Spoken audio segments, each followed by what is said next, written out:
Business funding is important, but understanding business operations, cash flow, and growth strategy matters more. Why and what is it I am talking about? Hello, my name is Michael. I'm a business architect, meaning I know how to fix, grow, expand, scale businesses from the bottom up, top down, reverse engineer. I deeply review financials, bank statements, credit reports. I'm the very quiet, introverted, cerebral, analytical character personality type. I was once studying chemical engineering. Chemistry is my favorite class. Then I went into business, got my degree through there because I wanted to start a business. I know how to create, structure, form, design businesses. I have multiple companies of my own, corporations, and more than just corporations. I've helped people build their own business, operating their business behind the scenes screen. I'm a better back end person, partner, silent partner. I like a lot of mathematics, systems, processes, the right amount of automation, building, breaking things down, websites, funnels, email marketing, looking at the process and how it evolves, pivoting if need be, customer acquisition cost to lifetime value, lifetime gross profit value, new customer acquisition cost, return on ad spend, measuring data, looking at it very closely and quietly. Again, I'm more of the introverted, quiet type, and I already do a lot of hours in my morning of reviewing files, tax returns, bank statements, P&Ls, balance sheets, credit reports, and so much more. On top of that, add in the private equity, private debt, private credit space with investors on the owner side, deal strategy, origination, in an advisory role, being an overall strategist, helping businesses. And the number one thing to look at is cash flow, which we will go into a little more in this video. Having had 13 plus years already in my overall business entrepreneurship experience, I want you to know that I know business at a high level. Yes, I'm a funding expert. I also know real estate at a high level, personal growth and development, self mastery, which is most important, mastering and strengthening the mind, the habits, the routines, building that mentality for growth, freedom, and wealth. And those are the conversations to surround yourself around to help you grow as an individual as well as in your business. So, a lot in this video that you'll find out as I scroll through this document, you'll see the purpose and you'll find out and identify with it more in yourself and why you want to do this. And that's what you have to ask yourself is, why do I want to do this? What's my purpose in helping businesses get funding? And if you're the client getting funding, what are you willing to tolerate? Do you want someone with higher standards and a higher structure, therefore they have higher discipline, they're organized, they don't waste their energy and time, they do things at an optimal higher level? Or do you want that individual who doesn't know, is on his way or her way too, but is not there yet? You want to give them an opportunity. I understand that. Or they're not working their way up there. They don't have that vision, the values, the morals, the ethics, the governing principles, the purpose, the character and characteristic traits to get there. It's more than just business. And this is what this post will help you understand as someone who is seeking funding and or as someone who wants to be an agent and a broker. Because this message is very clear. And I could have written so much more. So please pay close attention to this. And if you're that person watching this, wanting to become an agent, helping clients get funding, you might think differently after you hear this. And what I'm saying is very transparent. I'm a kind, nice, respectful person. At least I think I am. My integrity is there. Again, my values, my characteristic traits, behavior. I look out for the best interest in my people, aka my clients and clients. So, again, business funding is important, but understanding business operations, cash flow, and growth strategy matters more. Hello. This one is, I posted this on Friday, uh, somewhere, uh, and in Reddit. And I normally don't post on there at all. I'm not one to post. I'm in there that like lurks and like looks at posts, has my thoughts, critical thinking. I'm that kind of person. I don't really comment or do things like that. But I decided this one time. And if you see this somewhere else in a group in time or you already have, okay, great. Not cool. I hope you're doing well. I've spent many years in the funding finance space, and one thing I've noticed in the business lending field is that a lot of agents, brokers, people may know their funding products they offer, and may is like there's a spectrum of that. If like they really don't, they still need a lot to grasp and understand how the underwriting works, how submissions processing, how a lender will look at this file, where they should have gone to directly and or indirectly, what should you have known before, the average amount of deposits, size of those deposits, frequency, the average daily balance. There's so much more that needs to be known. Cash flow, profitability, and it varies too on the service and services for what you need to know and gather and documentation and more. And this is why it helps you to have someone like myself that is very internal. Like I don't talk. I'm the guy who just looks at numbers. And that helps you a lot because I have that CFO underwriting engineering type mind.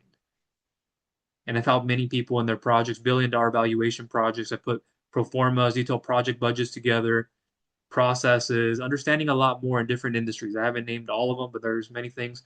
And I have a deep amount of focus in what I do and skill sets. So may know their funding products they offer, along with the approvals, the rates, terms and conditions, what the lender requires, and way more.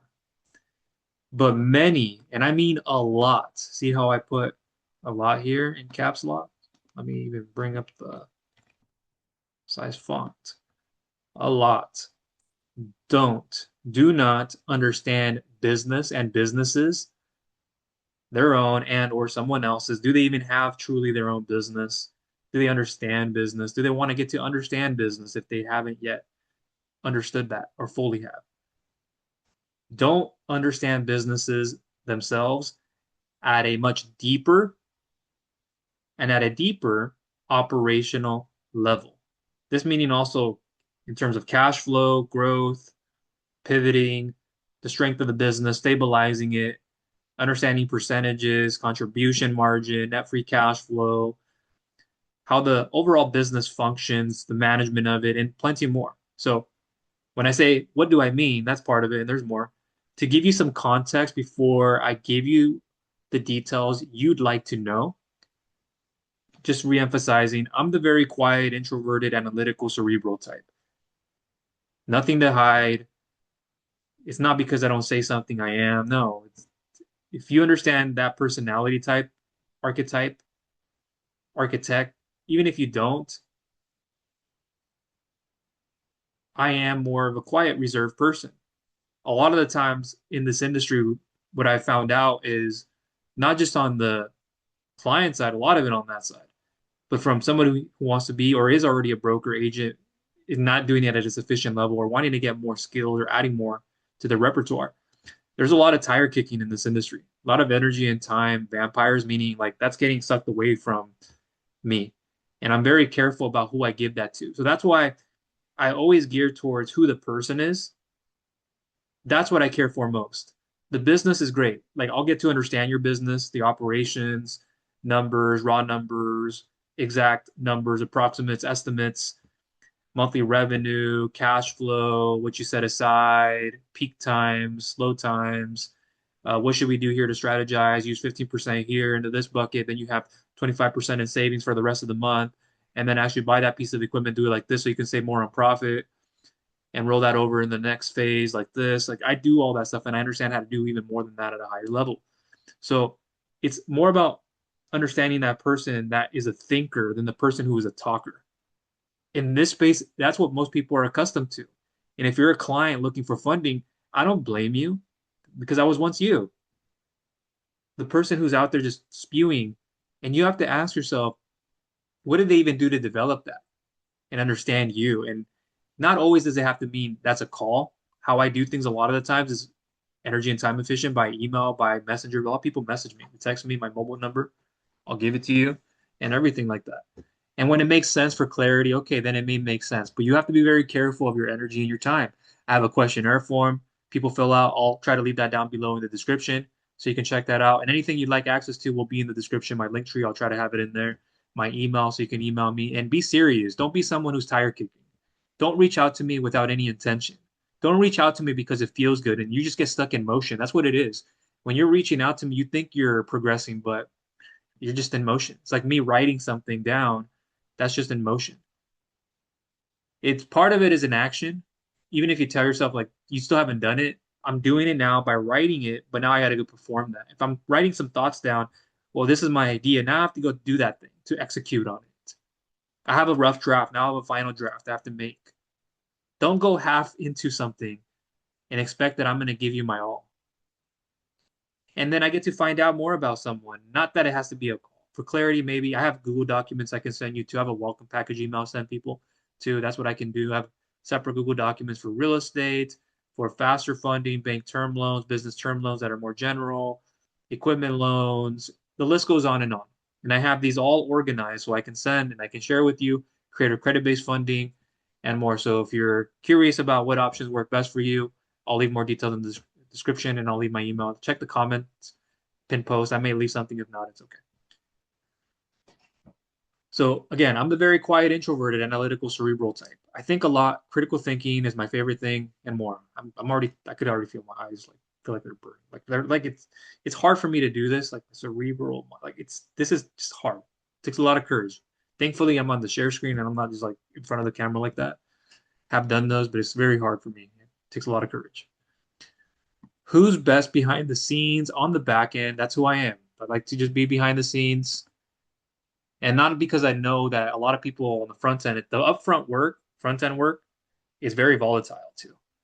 Thankful that and grateful that I've helped people, and I still do on that front end, but I'm better behind the scenes. Like I need the documents this way to look like this. They're already submitted. Okay, I'm in review. I gotta look at every line item, doing my cash or profitability analysis, doing a lot of that thinking work that I love to do. Reviewing businesses' financials, credit reports, crunching numbers, going through data, measuring, cash flow reviewing, mathematics, processes, systems, and the right amount of automation, as well as building operations for businesses, not only my own, but that of others too, fixing, growing, expanding, scaling businesses, creating them, structuring. I have private equity, private debt projects I've been a part of, thankfully and gratefully, that I built great communication network with individuals.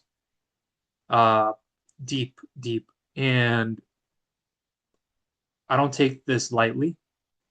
And when I mean like I'm very efficient in my words, in my thoughts, where most people don't have that and they don't want to grow. Like that's what is holding me back. The number one thing that holds me back, I would say, is not the challenges are going to be there when you learn more things about certain things in business. I've accumulated already so much. So I'm always just adding more on top of what I already have existing or something new comes up. And to someone else, that might be challenging, who's a broker or in business or an agent, whatever that is, and whoever that is. But for me, what is the most challenging thing, besides using my words to communicate, having 13 plus years learning marketing, learning in different industries that I've been a part of, not just the finance funding space and the health niche, and the CRM, software as a service, and more, is in this space specifically, finance funding is the people are the hardest because they self sabotage, they self defeat. That's the number one thing. There's not a strong enough mindset with someone. It's very rare that I find someone who has that callous or that like they keep strengthening the mind and they don't self-sabotage. And it's the micro and macro commitments along the way that I'm also viewing and understanding. I'm not saying you or someone else is a test subject. I'm not saying that. But think of it like this. If I'm one who likes processes, systems, I'm iterating, I'm testing, I'm looking at conversion rate optimization, I'm looking at front end, back end, middle of the funnel metrics, I'm looking at things and I'm looking at like split testing and I'm looking at experimentations and pivoting if I had to. How do I pivot? There's different types of pivots. What am I looking at in terms of my data? Startup is a non-startup, lean startup. I'm looking at these things in the consumer and the customer and the person's behavior context in that kind of way. So I've already seen a lot of this and understood why people do what they do because I've been them in a way too with the finance funding side as well as other things with purchases, supply and demand, and plenty more.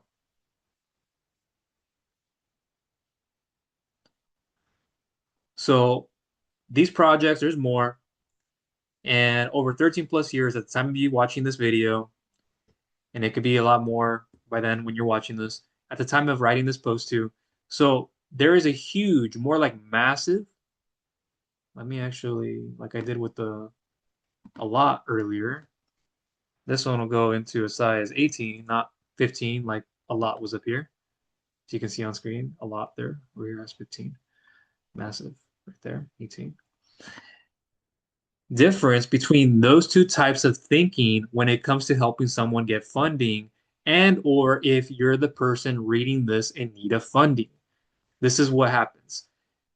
So let me read this again. So there's a huge, more like a massive difference, I can say mismatch, between these two types of thinking when it comes to helping someone get funding and or if you're the person reading this in need of funding. Can this business get approved versus should this business even take the capital right now? If so, what structure framework makes most sense for the way the business operates? There's two different modes of thinking that an agent and a broker versus you are thinking. Could be aligned, could be misaligned. And it's something to be very weary and cautious of on this side. I don't trust most people in my industry at all, like the 99.99% of them. Not because I'm not a hard person to get along with. I'm very easygoing. I'm not always the most personable. I'm not saying that I'm not. Like my introvertedness, I can be ambiverted and extroverted. That doesn't mean I'm not likable. I am, people would say, very likable. I'm very trustworthy. My values and things are there. So what is it? I see a lot on the broker side. There's a mismatch there with the person looking for funding, and the person looking for funding doesn't know any better. And a lot of the times the agent doesn't know any better, or they do, but they just don't practice that.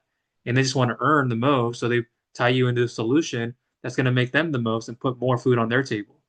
Does that make sense? So this is why I have such a huge problem with this industry. And there's a lot of things I can say that most people don't educate themselves on, and that has to do with business. The funding, do they know? Maybe they know their funding offering. Remember what I was saying earlier? Do you want to take that chance with someone? Unless it's someone you know, they're gradually growing, hey, family friend, whoever it is. I get that. But you want to work with somebody and you're going to move your business to a level that's going to be this, or you're just unsure about working with that person that they would even understand short-term versus long-term cycles of cash flow, purchase orders, factoring, equipment, the type of equipment, the way you're looking at that equipment, the ROI exceeding the cost of the type of funding solution. Do you need long-term capital or short-term capital and you can pay it back much faster? Here's what it would look like along this realm. And then with your business, it's conducive to this XYZ primary, secondary constrained solves for, or you're going to have slow down ramp up time for revenue and your cash flow will look like this a little lumpy in the beginning. And this is what you plan to allocate your cash flow towards. It's about protecting the cash flow at the end of the day. An agent, broker, whoever you are, as a client, etc. It's about protecting the cash flow. Protect their cash flow. Protect their cash flow is what I'm thinking internally. So when I don't say things, yeah, I'm not much for words.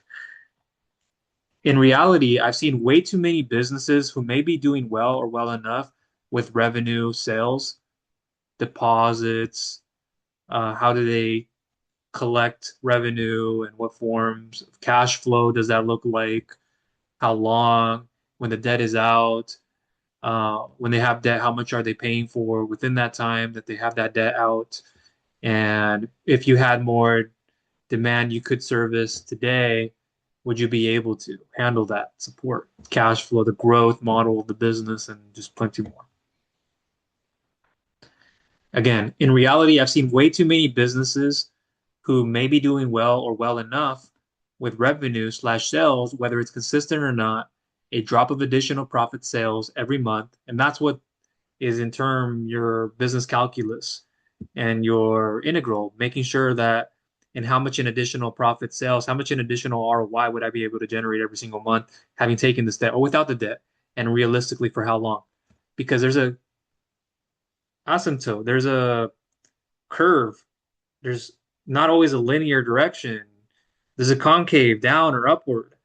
And you have to understand that not all businesses have consistent revenue. Even if they take the debt, they think they'll know what to do with it.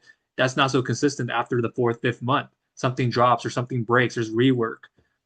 There's a system that went down. Something was logged off their database. Something didn't get reported. Their inventory short. They're purchasing ahead of what their tariffs they think would be, or before there's an influx, or they just want to have that inventory in reserve, but it's locking up their growth and their revenue and their cash flow and what they need to make on margin. So there's just so much going on in the business that these are the kind of things as an owner, a business owner, entrepreneur, there's differences there. As a broker, agent, referral partner, whoever you are, needs to be thinking deeper and need to be thinking more in terms of business and helping that person in their overall business and strategizing for them. So that don't primarily fall because of their revenue, but more so because their margins get compressed very tightly and quickly a lot right now in this economy. And a lot of the times in this economy, most businesses are not ready to grow. They're not in growth and expansion mode. If less than 10% of them are, what are you going to do if you're the agent of record who's trying to get the client funding through a service that pays you most and it's a higher cost of capital, higher weighted average cost of capital? But you're trying to fit them into one bucket, and that's the only thing they can qualify for, and it makes sense for them. Okay, that's different. The ROI exceeds the cost, the benefit, but it's not just about doubling, tripling, quadrupling your revenue. It's about the cash flow. It's about the operational sustainability of that. You have a large amount of marketing and advertising expense, and that's one of your largest aside from rent and mortgage. Here's how much square footage, and this is what you plan to move into, but you're not going to move into there so fast having taken this debt. Now you're getting this withdraw this much amount that you can no longer sustain or couldn't from the beginning. Use it in the wrong way. It's just for payroll, for consolidation, for just catching up on payroll by taking another funding. And it depends. There's a lot of different services out there, so it has to make most sense. Excuse me. Along with compressed very tightly, along with their cash flow timing is broken off. Cash flow is a main priority. And that's what I said earlier is cash flow. Protect the cash flow. Most agents, brokers don't even understand what am I talking about in cash flow? I can give a whole lecture and education on that. I am the creator too, by the way, of the Cash Flow Mastery System workbook. So if you would like module by module to better understand how to do de-risking your cash flow, protecting it, finding the leaks if there are any now, or preventing that from happening, risk mitigation, preventative maintenance, management. Again, I am the creator of the Cash Flow Mastery System workbook, and I'll try to leave that down below. You can check out the page for that.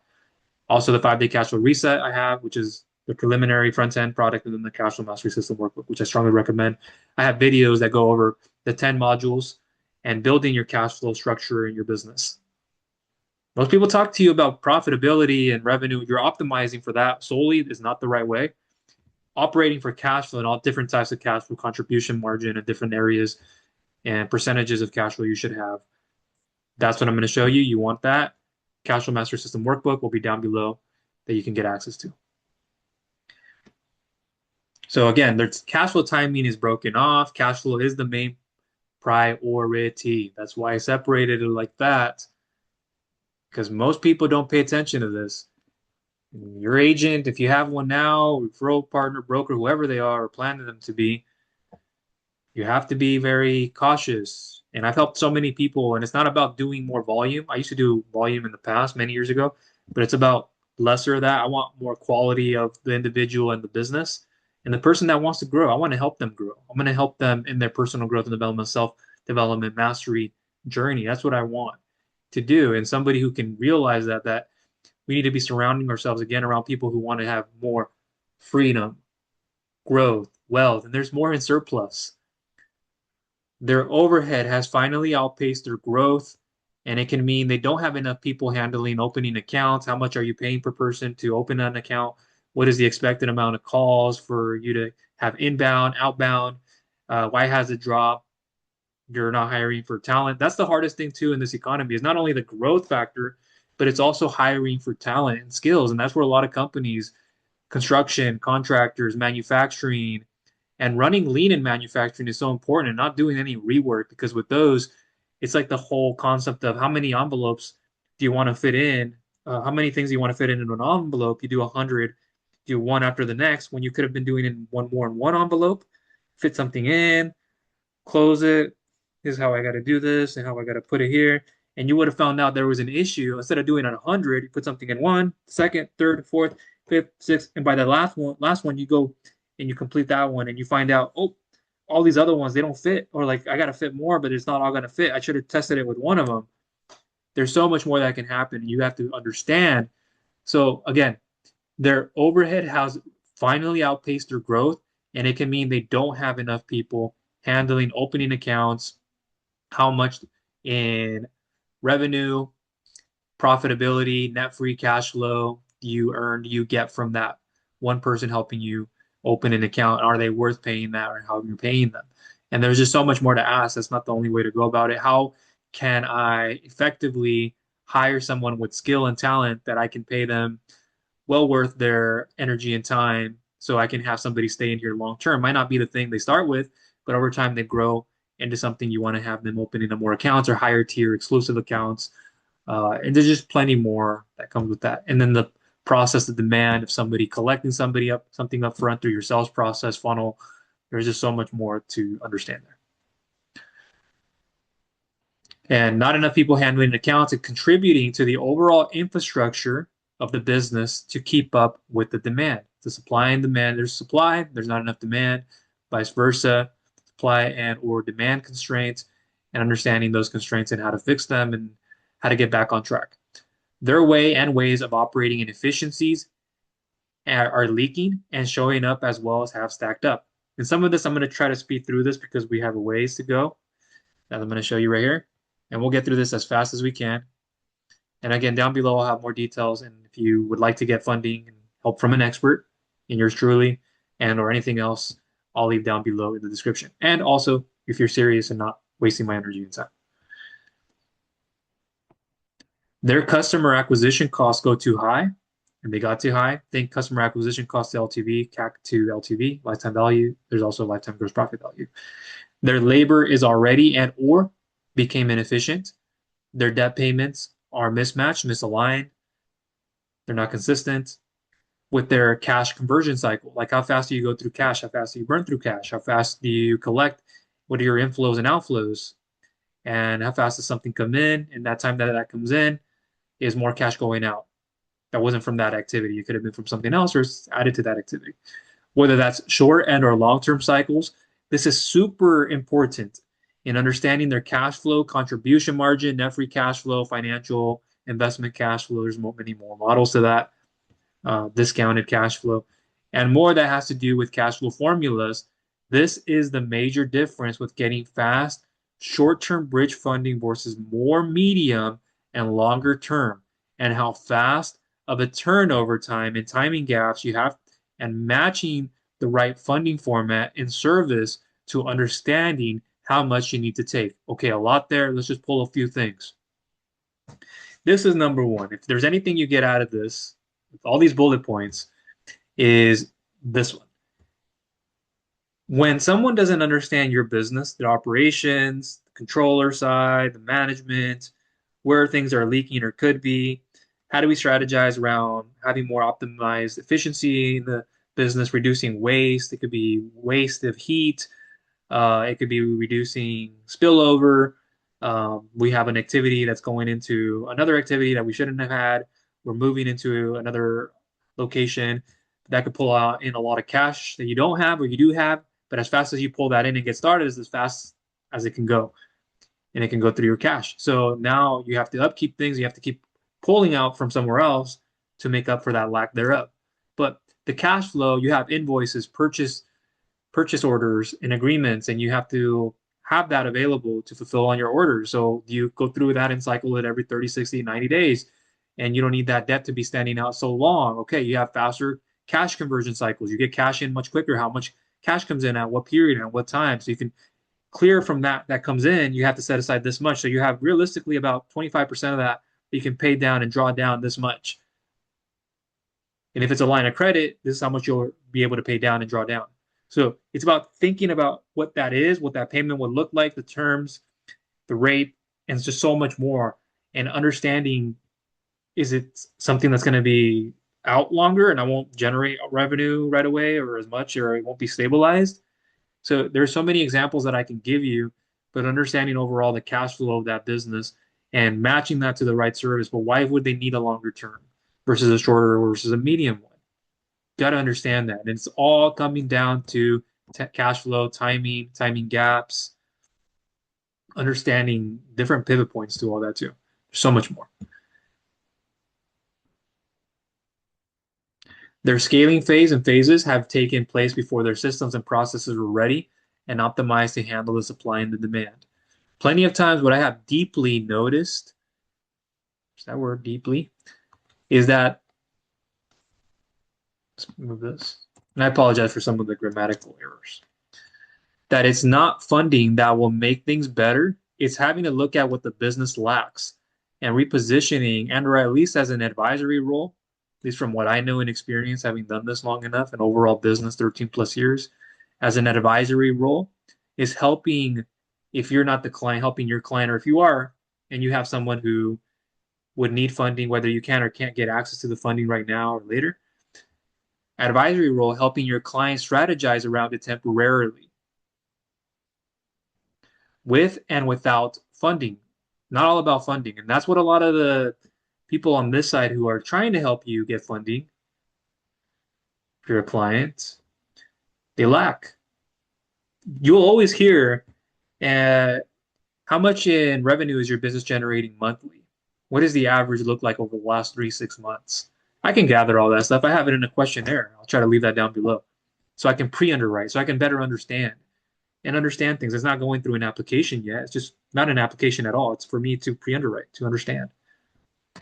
And a lot of people can do that. Well, the requirements are to have a 680 credit. I can spend all the time I can with you on that stuff.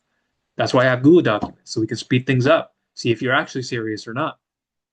See if you know how to micro commit and macro. We'll see. In time will tell.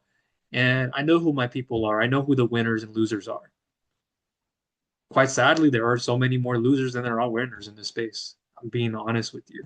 I'm not saying like you are one, that I'm not the right side, but like you're getting to hear it from someone who doesn't talk. And I'm voicing myself in hopes that you get to hear this. And I'm showing you bullet points here to understand like this is deeper than just funding. And on this side, a lot of the times, like that's all you hear.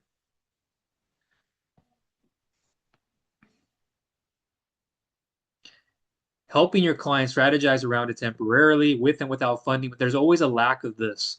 Bad to poor pricing points, and in the business model, and is the business model conducive to that pricing model? Is it a cost of goods sold, cost of sales, cost of service? Roll that all in. What are your fulfillment costs? Your upfront, middle, back end of the cost. How much do you have to upfront? Or is it a draw? Is it a lump sum that you need? What is it for? Having weak contribution margins, revenue, variable costs. Do you have variable costs throughout your business as you buy and purchase more debt? Is it not because of that? Is there other reasons? You're going into a new market. Bad to poor lead quality. I've seen this so much. I've seen it so much where business owners, a lot of in the construction space, and I've been across every type, food service, manufacturing with food service, retail, technology, digital marketing agencies, e-commerce, home care agencies, hospitality of many sorts, different goods and services, digital, physical products, a lot of them. And I've seen it a lot in construction companies. Like they're not targeting the right leads. Like if they would have freed up time to do this, they would have been able to source better quality leads through this source instead of trying to pay a middleman to find them leads. They could have found it this way. They would have just continued to ask like this. They would have been able to get more. That way, they would have taken the debt, would have been in a position where the only debt they could have taken was high rate debt, but the ROI would be there. But it isn't now because they're paying a middleman in between. They're being squeezed at the margin in their profit. And well, this company over here, they should have formed a private label or 3PLs over here. This is how it operates. And instead, they're trying to cut too much or they're trying to get too many vendors and suppliers. And there's just so much and so many people they owe and people that owe them. And so much going on. Conversions are low or high, but they are not sticky. Sticky meaning people that return, people that are on a membership, think like a membership. They're not sticky. They cancel within the first month or too soon, and that slows down your average time that somebody signs up, the return rate, the registration activation rate. There's just so much more. They're not sticky and churn quicker, complain about everything, always demand more but pay less. They are not recurring buyers. They never were. They just wanted to trial it and see if this worked, but they were a serious higher end buyer. Contracts don't last long enough. They get diminishing returns from them. They are getting terminated contracts because they don't have the equipment to supply it, the cash flow demand. There's just so much more. The jobs, the rate they're getting jobs, is not a job thing. They get enough revenue, something else is going on that's leaking. Low retention rates, extreme operational downsides, and incompletions. They do or don't have any predictable and repeatable plus serviceable systems in place. Reliance on the owner always showing up, owner dependency, inefficiencies there. You have to continue to be there. And at a point, you move. I get you got to be dependent on, but at a point, you can remove yourself, do that. You should be looking to and replacing yourself. A lack of sales process and one that is poor from start to finish. How do you get customers? What do they go through? How do you get a buyer and more? What do they see? How long does it take you to get a customer? It's a very important question to ask too. Weak collections are very evident. How you're collecting, when you're collecting, inflows, outflows, how you ask for payments from a client on the process. There's too much revenue concentration. I see it a lot. What happens if you have a low revenue sales month, something seasonal where you are largely dependent on your core revenue stream activities? What alternatives do you offer as a hedge? And if margin compresses, gross margin compresses in one area, how much can you make it up in another and by how much? Can you stabilize your ship sooner rather than later, or is it a later thing? So having alternatives, like in a restaurant, for example, you have many food items or don't. I'm not going to start naming companies, but I went to one this weekend, and that's what always keeps me curious. I always pay attention to everything in the business, drive through, in person, and you can only imagine of which one I may be referencing. And they serve fresh ingredients, fresh food, and they're a limited menu. How many people go through in the drive through? I was timing because they opened up a new location and we had to wait before we actually got to the drive-through, and it was much faster by the time we got to the drive-through, and we waited on average about 30 to 40 minutes up until we got to the register and made payment. Then on the second one we got our food, and they always get our order right. There's nothing missing ever since I've been going there, and it's been so many years ago when I was young, and not once have they misplaced my order. And I'm so grateful and thankful.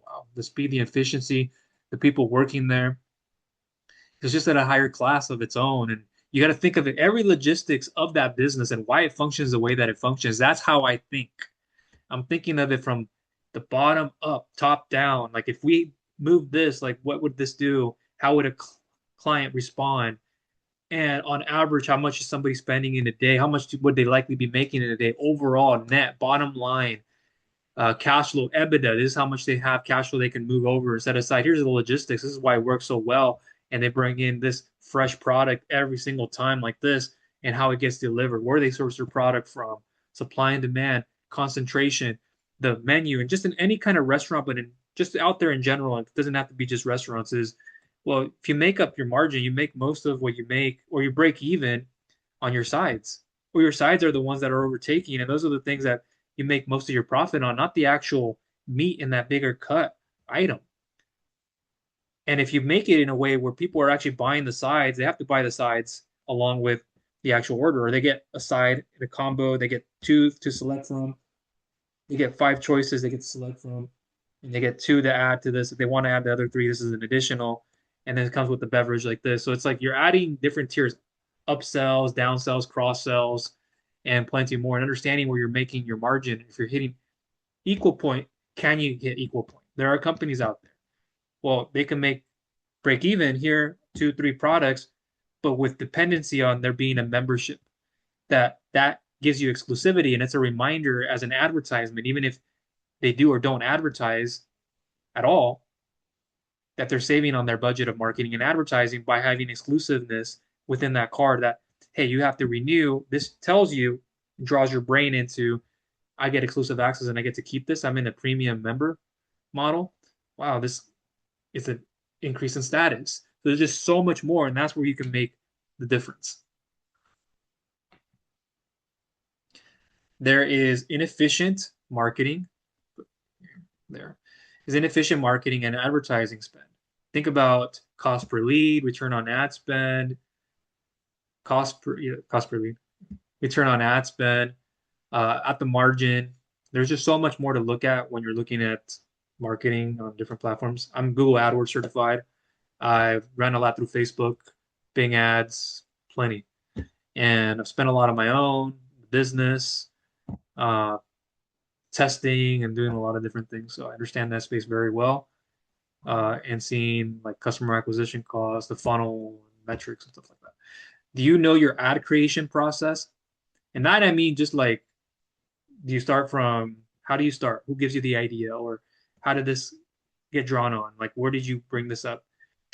Do you know your ad creation process, budget, cost per lead, return on ad spend, new customer acquisition cost, current customer acquisition cost, click-through rate, conversion rate, copy, form, landing page, appearance, and more? In this post, I kind of went through when I was putting things, and I did do some edits before, but there's some of that. There is not enough recurring revenue. If you're always dependent and depending on a new customer to keep buying, you have to keep replacing someone. Even if it's high ticket customer clients, you will always have to get a new customer. It's about building a lead generation system funnel, giving away a freebie lead magnet, somebody that you can bring into your ecosystem to get to know more. Like, here are the 5 ways of uh, sourcing your product better for your restaurant in this space, more general to niche, whoever you're speaking to in your target market is. Here are the 5 ways to have a longer run on the treadmill without having to overthink uh, another 5 minutes. Things like that. You got to think about those and understanding uh, where you're going with that.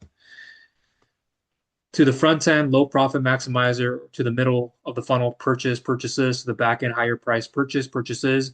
There is no visibility into numbers and what is actually working and how to have better control, cost control. Do you increase price or not? Prices. Is it a feature and or benefit thing? Is it cost of goods, cost of sales, cost of service things versus price, fulfillment costs, and more? Plenty of businesses optimize solely for their revenue and their revenue increasing but at the same time, they get weaker and weaker from a financially point of view. Why? It's because their back end, their cash flow structure, their cash operations or their full operations are not, and were not either built correctly and or to withstand their approach and their business model. This is where I believe in truth. I know many funding people, as in brokers, agents, etc., miss it. It's fumbled, it's dropped, intercepted. The funding is only one part of the equation. It's on the left side of the chemical reaction. Think about it. It's a equation. I like to think of it in terms of stoichiometry, chemistry. On the left side, you have the reactants. The right side, you have the products. The reactants, the products. Uh, on the left side, you have the chemical reaction before it's gone into combustion, before it's gone into the product reactant. You're forming the elements, the chemical compounds, etc. Dissociation, association. In a chemistry equation with the products to the right, it's a science as well as an art. Chemistry was my favorite class, like I mentioned before. And I was once a chemical engineering student before I went into business, got my degree through there. And I wanted to start a business, so that's why I got into it. There you go. So it's a science and an art. You're an agent, broker, even a business owner. What I've been doing is a science and an art. You just don't do this from day one. Don't think automatically like I just, no, you just don't become it the day one. You have to take time and understand, think more than you speak, critically analyze things, even if you're not like that, but taking time away from spewing, being a salesperson. And I'm not a salesperson. It's not who I am. I help. I help you get to where you need to get to. And I'm not selling to you. I'm not that person who's like selling in that kind of way, though. No, it's not me. So to truly and really want to help businesses and funding and beyond, oh, before I go into that, to mention the sales part, think of it kind of like I'm not saying car salesmen are this way. I'm not saying this, or not all of them. Are they really getting to know who you are? Like I mean it as like you as the person.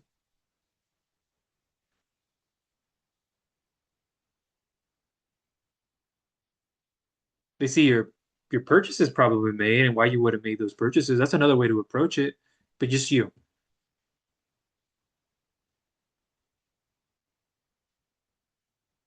So you got to think deeper. You got to think more beyond what's at the surface level. And that stuff does matter. And it's a longer strategic roadmap you have with someone that you have full trust in that person, or at least you're building that trust into that person, that confidence.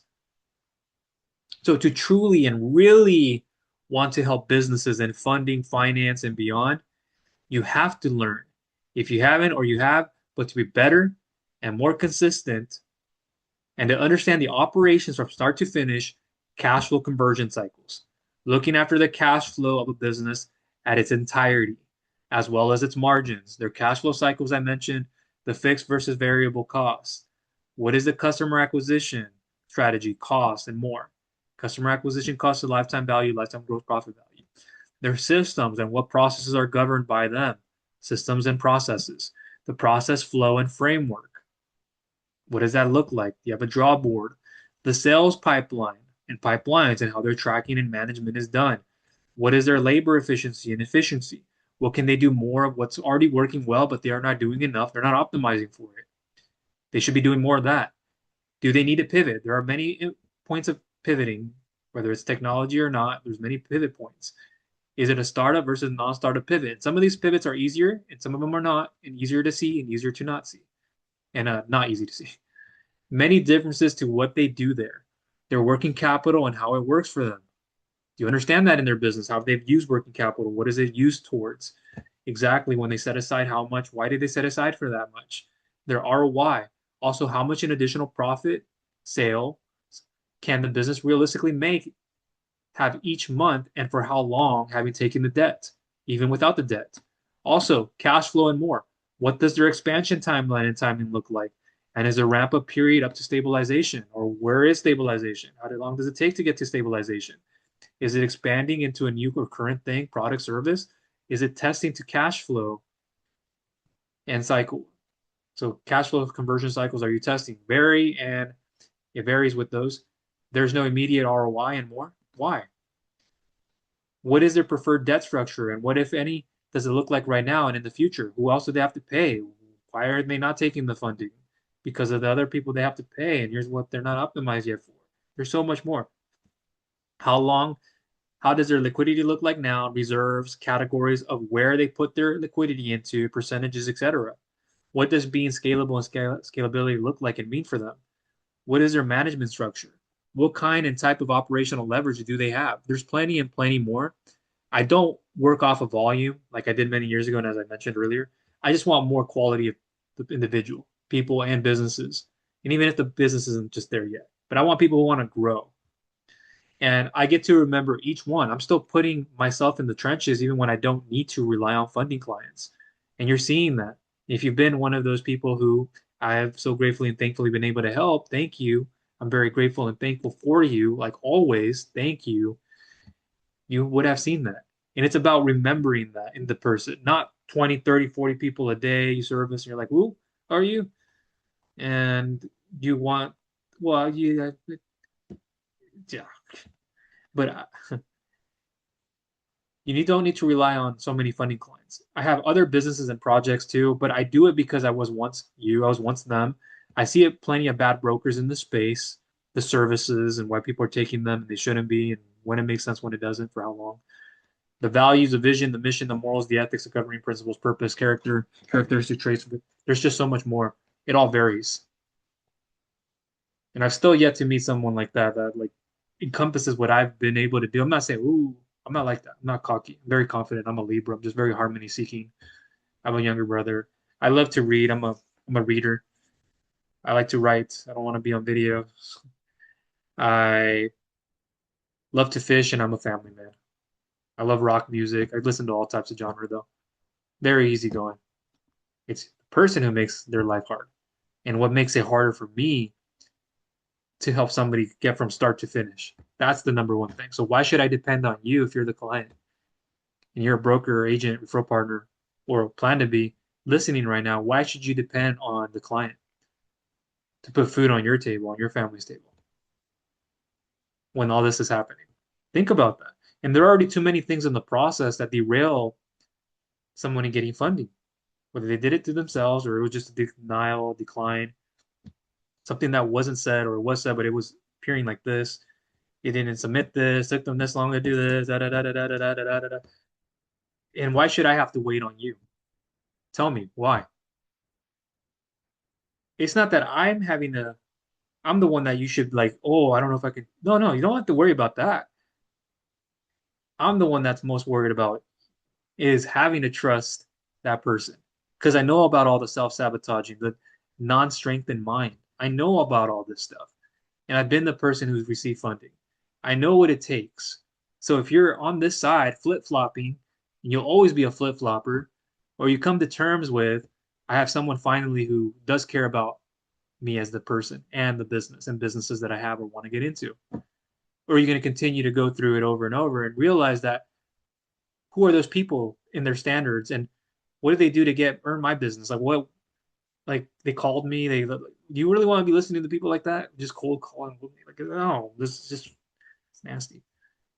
And to help a person and their business grow as a person first, personal growth and development, self-mastery, to help them strategize through them make a difference in their employees themselves and their customer base because I see that purpose to helping your community. Maybe you're the only one that they rely on. You're the only one, or there's only two of you, and without that, family wouldn't have been able to put food on their table, and everywhere else was closed out. But they relied on you because that's when you got the supply that came in from your supplier. And they're so grateful and thankful. Now they'll be able to take that and have a nice birthday, a nice evening.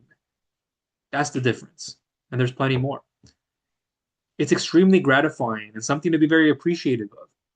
Plenty of times, the best advice is not to take more capital and sounding like everyone else, viewing requirements and qualifications of products and services. You got to have a 700 plus credit score in all three consumer credit bureaus, no more than three unsecured accounts open in the last 12 months, no more than three inquiries in the last 12 months. For revenue based funding, it goes upwards of 1.69 rates, not APR. I can convert it into an APR. And you only have the money out for so long, da da da, do deposits. Everybody sounds the same. Or do you want the person who strategizes, hey, 5% of your cash flows should be moving there? Okay, have you looked at it this way from this angle? From here, you're going to add more instead of depleting your cash flow much quicker. So I would set aside a reserve, not even taking on debt yet. Boom. With the debt, then you add this much. It's a multiplier. Done. Add more demand this way. Appear more, do more content. Do content. Go like this, the pop-up event, your pricing on your menu, rotating menu, da da da da da, your technology, your AI, whatever it is. There's so many different ways to look at this. So it's not to take more capital all the time. It's more about helping them understand where their primary and secondary constraints are to their surface and deeper level problems are, and knowing how to properly diagnose things so they can do things like tie in their operations and also be able to improve their cash flow and see things they haven't can't. Help stabilize their margins on all levels. Be able to understand and help fix their sales process and processes. See if it's right to enter a new market. Think supply and demand, elastic versus inelastic, competitive, comparative advantage, opportunity cost, sunk cost, and more on a micro macro level, the markets. I'm on top of all that. Clean, cleanly, look at restructuring, pricing, if and when it's most appropriate. Also where needed. Help improve their system and systems. Keep things from having to do rework and moving it if it disrupts their database, downtime, load time, lag time, etc. Reduce leakage, spillover, and prevent it from happening again. If it does happen, you know what to do.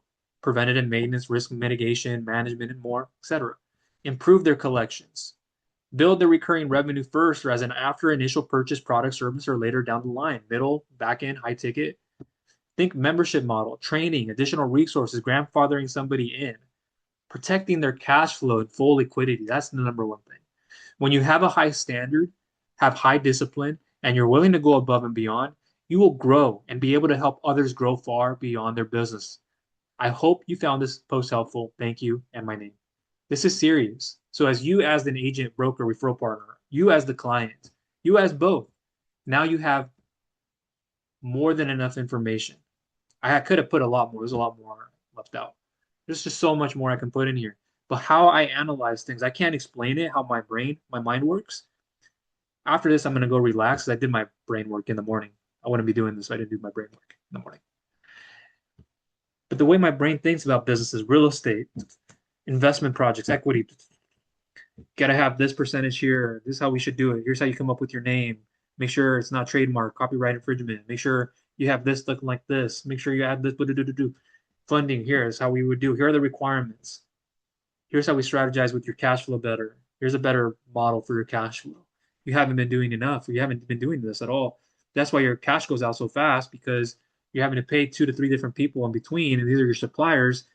When one supplier, you got to find a new manufacturing location or somebody that you can create a similar product around what was there, and you got to have a better manufacturing process. There's just so much more to understand and for you to have more control over. I hope this video was helpful, that it was very supportive, and you understand now how to look at things from both sides of the equation and not accept it's just enough. You want to be just enough, this is what's going to happen is you're just going to continue to cycle through more and more people yourself, and you'll fade away from this industries, and it'll just become something much more that you have to keep doing just to go get someone new again and again and again. And that means also on both sides, not just you being the agent, broker, referral partner, but you also being the client and understanding new versus current customer acquisition costs and plenty more. So down below in the description and or if there's a comment, look there. And yeah, thank you.